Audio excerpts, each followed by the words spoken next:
കർഷക തൊഴിലാളി യൂണിയനുകളുടെ സംയുക്ത പ്രക്ഷോഭം കാഞ്ഞങ്ങാട്ട് നടന്നു. ധർണ BKMU സംസ്ഥാന ജനറൽ സെക്രട്ടറി ഗോവിന്ദൻ പള്ളിക്കാപ്പിൽ ഉദ്ഘാടനം ചെയ്തു. ദേശീയ തൊഴിലുറപ്പ് തൊഴിൽ തകർക്കാനുള്ള നീക്കം ഉപേക്ഷിക്കുക, ലേബർ കോഡ് പിൻവലിക്കുക തുടങ്ങിയ കേന്ദ്ര സർക്കാരിന്റെ ജനവിരുദ്ധ നയങ്ങളിൽ പ്രതിഷേധിച്ച് KSKTU, BKMU എന്നീ കർഷക തൊഴിലാളി സംഘടനകളുടെ സംയുക്താഭിമുഖ്യത്തിൽ സംയുക്ത പ്രക്ഷോഭത്തിന്റെ ഭാഗമായി കാഞ്ഞങ്ങാട് മുഖ്യ തപാൽ ഓഫീസിലേക്ക് മാർച്ചും ധർണയും നടത്തി. നിരവധി ആളുകളുടെ പങ്കാളിത്തത്തിൽ കാഞ്ഞങ്ങാട് പട്ടണത്തിൽ നിന്നും മാർച്ച് ആരംഭിച്ചു.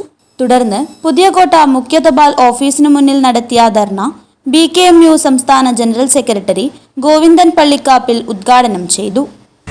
നമ്മുടെ രാജ്യത്തെ ദേശീയ ഗ്രാമീണ തൊഴിലുറപ്പ് പദ്ധതി 2005 നിയമമായി 2006 രാജ്യത്തെ 150 ജില്ലകളിലും 2008 രാജ്യത്തെ എല്ലാ ജില്ലകളിലുമായി നടപ്പിലാക്കി ഇന്ത്യ രാജ്യത്തെ കോടിക്കണക്കായ പാവങ്ങൾക്ക് ആശ്വാസവും ആശ്രയവുമായ ഒരു പദ്ധതിയായിരുന്നു.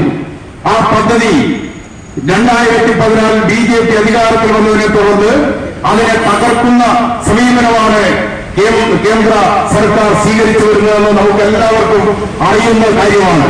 2004 ലോക്സഭാ തെരഞ്ഞെടുപ്പ് നടന്നപ്പോൾ രാജ്യത്ത് കോൺഗ്രസ് നേതൃത്വം നൽകിയ മുന്നണിക്കോ BJP നേതൃത്വം നൽകിയ മുന്നണിക്കോ കേവല ഭൂരിപക്ഷം കിട്ടിയില്ല.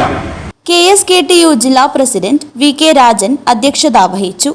KSKTU സംസ്ഥാന കമ്മിറ്റി അംഗം KP സതീഷ് ചന്ദ്രൻ, BKMU ജില്ലാ സെക്രട്ടറി M കുമാരൻ, KSKTU ജില്ലാ ട്രഷറർ പള്ളിക്കൈ രാധാകൃഷ്ണൻ, ഗംഗാധരൻ പള്ളിക്കാപ്പിൽ എന്നിവർ സംസാരിച്ചു.